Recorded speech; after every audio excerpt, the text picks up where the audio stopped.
هو لو الألم بيصنع العمق ليه كلنا بنهرب منه؟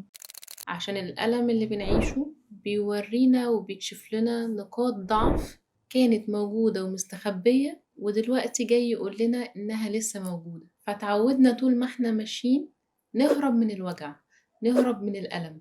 كل ما يحصل لنا موقف ضاغط نقول احنا مش موجودين، احنا مسافرين، أنا نازل أقعد على القهوة شوية، أنا نازل وشوية وراجع. وفي حين إن إحنا لما بنيجي نرجع تاني نفتح الفايل بتاع الوجع ونشتغل عليه، بعد كده الألم ده ما بيقابلناش تاني ببساطة، عشان قدرنا إن إحنا نتعامل معاه بشكل ذكي ونشوفه ونواجهه بشجاعة، من غير ما نقول أنا مش عايز أعدي على الموقف ده تاني، أنا مش عايز أقابل شكل العلاقات دي تاني، أنا مش عايز أشتغل في نفس المكان ده تاني. فلما بشوف اللي حواليا بمراية عيني أنا، باللي جوايا أنا، هيبطل الألم يتكرر معانا في شكل مواقف وأشخاص مختلفة. عشان كده أكتر الناس اللي عندها وعي مش هي اللي ما اتكسرتش أو مش هي اللي ما اتوجعتش، هي الناس اللي شافت الوجع وشافت الكسرة بس ما هربتش منها.